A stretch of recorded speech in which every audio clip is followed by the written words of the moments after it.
The Seven Penitential Psalms of Penelope Pelizen. Psalm 1. Pain's first casualty is proportion. So my brother, juror in a child pornography trial, browses my shelves while the Easter lamb roasts, and coming on Weston's nudes of his son, paired with a text describing how Neil it ate, is molded with reed-like flow of unbroken line, the exposures frame so the torso, Pentelic marble, ends with arms buds and the stem of the penis, slams the book and storms out, shaken that I own such things. Psalm 2. The damaged man licking sauce from his spoon, why do I feel stricken sitting in the same cafe, watching his unbridled relish in the mess? He's showing me a secret I don't want to see. The toughest shell conceals the tenderest meat. My friend rejects aids to help him hear because they transmit chat he's never learned to filter out. How do we bear any sense without muting its tone? The cuff of meat around the marrow bone. Psalm 3.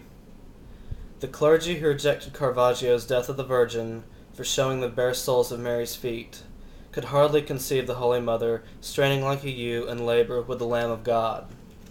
Yet Luke writes that the inn was full and the birth outdoors, a beast's entry, no bed for heaven's queen but a nest of straw, the babe's head haloed but, if we take the incarnation at its word, breaching the lobular tissue crowned in beads of blood.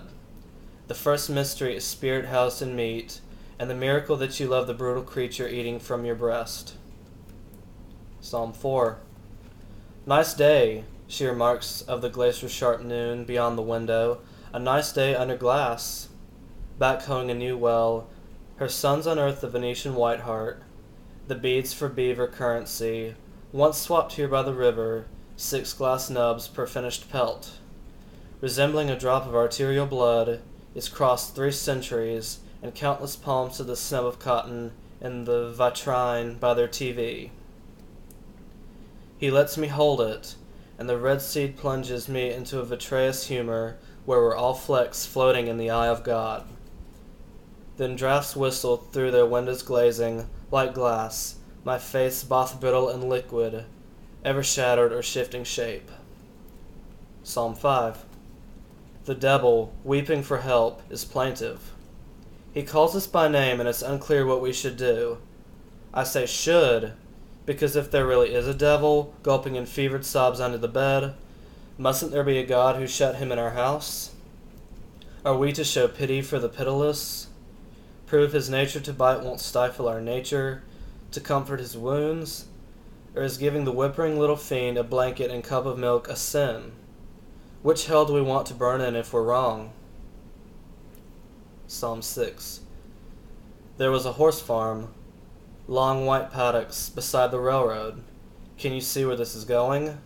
Those horses were beautiful, and wet clover, loose fence posts, hard to keep safe.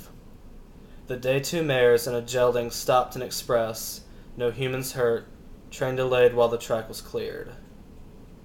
My brother slipped off to the scene. He craved blood, I think, because he'd reached the age that needs to feel beyond doubt that the world is real. A boy, 10 or 12, on a bike, some horses, a train.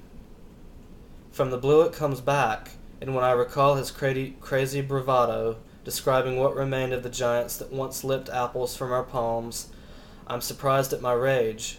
Who'd put horses there? Who a railroad? Who a boy? Psalm 7. Such frenzy!